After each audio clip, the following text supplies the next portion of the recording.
This is the best airport in the world. Now, I've flown all over the globe, and I usually want to get out of the airport as quickly as possible. So to test the title, I spent a day at Singapore's Changi Airport, which was just crowned the world's best for the 12th time. And we do not even have a flight. You want to land on me? I toured the gardens, the $1.3 billion lifestyle hub, and the rooftop pool. If airports are filled with people trying to go somewhere else, why did this tiny island nation spend so much money to build this place? And what's it really like to spend a layover here? Woo. A lot of the good stuff at Changi is airside, meaning you need to book a flight to see it. But the jewel is landside, so you can visit the giant donut-shaped shopping mall without having a plane ticket, and there are no gates here. It sits between the control tower and Terminal 1. It took 4 years to build and was funded with private investments. If you're airside, the train between Terminal 2 and 3 cuts right through the dome. After, 3 reports on this one terminal in my lifetime as a reporter, finally get to see it. So it's this side, no? Here goes. It's like the best roller coaster I've ever been on. That doesn't even look real. It looks like all the pictures. Wow. But if you're landside and you don't have a plane ticket, you can still visit the Jewel. You can enter through a footbridge from Terminal 3 ticketing. There are 10 floors to Jewel, 5 below ground and 5 above. In the middle sits the Rain Vortex. At 130 feet tall, it's the tallest indoor waterfall in the world. It runs 24/7, using mostly recycled rainwater. At night, the waterfall is a canvas for a 360-degree light show. The city of Singapore is known for its gardens, so the airport captured that theme inside Jewel with this tiered vegetation, and 99% of these plants are real. You would never believe that planes are taking off on the other side of this.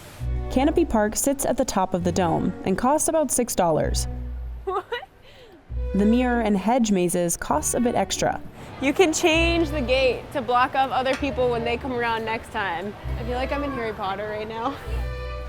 Oh my God, I made it. I got so lost. These skynets tower overhead, and you can pay an extra $13 to bounce on them. Oh my God, the elephant's my favorite. He's so cute. I'm not on fire. These are the foggy bowls, and apparently they're a hit among the little kids, which I am one of those, so a hit among me as well. But my favorite part, this glass bottom bridge that hangs 75 feet above the ground. We got media passes for the day to tour everything airside, starting with the hotel right by the gates. A third of passengers transit through Changi. So they don't leave the airport, which means that amenities here airside and hotels like the Transit Hotel are really important to keep people here. So this room is right on the transit side, so your view is overlooking the tarmac. Flights taking off. Rooms this size cost about $330 a night. But even if you're not staying in the hotel, the 24-hour gym and the pool are open to the public. So we're just gonna wait for the SkyTrain. If you wanna plug your phone in here, you gotta do some cycling. I don't know how much more charge I want, actually. Nice little workout before your plane. Also airside, a free butterfly garden. Oh my God, it's so toasty. There's about 1,000 butterflies in here, ranging 40 different species. And we're at an airport. They're teasing me, I just want to pet one. And I loved this koi pond. Are you camera shy? You're coming in hot, man. Woo. I don't know what I did. And if you've got a longer layover, you can catch a flick. There's even a movie theater, and it's free. It runs 24/7, and I think right now the second Venom film is playing. There's of course tons of high-end shops from Louis Vuitton, Balenciaga, and Fendi. I think I've seen like 4 Gucci's so far today. In 2022, the airport made about $120 million from shopping alone. So I feel like it's just as much as an airport as it is a giant, really fancy mall. And to continue the luxury vibes, private lounges for business and first-class travelers dot the airport. But since I wasn't flying today, I went straight for the food. This is Singapore Food Street in Terminal 3. And there's a Subway at the entrance. Oh my God, that cracks me up. There was also a Burger King on the other end. This food street is supposed to emulate a traditional 1960s hawker market with all the classic Singaporean dishes to match. 3 minutes? Okay, perfect, yeah. And with plates under $10, it's a more affordable food option than other restaurants in the airport. Thank you so much. The biggest bowl of soup I've ever seen. So we've got some soup dumplings, we've got laksa, some minced pork soup, chicken and rice, and chicken satay. Can I double dip? We're just gonna do it. This is one of Changi's newer terminals, but the rest of the airport isn't that old.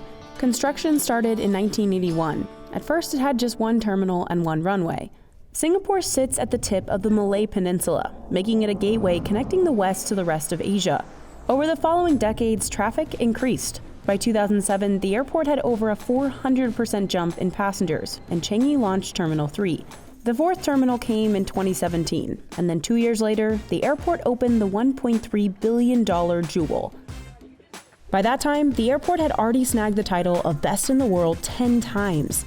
But when COVID-19 cases surged, Changi shut down, and the airport had to halt construction on the new Terminal 5. For the next 2 years, it lost out to Hamad International Airport in the Skytrax award, because Qatar had looser COVID travel restrictions. But in 2022, Changi came roaring back, with 4 times the passengers as 2021, and a 35% increase in revenue.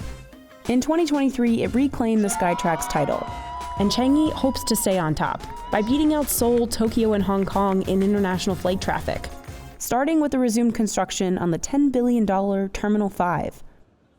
But why has this tiny country of Singapore invested so much into an airport? Well, there are 3 reasons. First, the airport is a big moneymaker.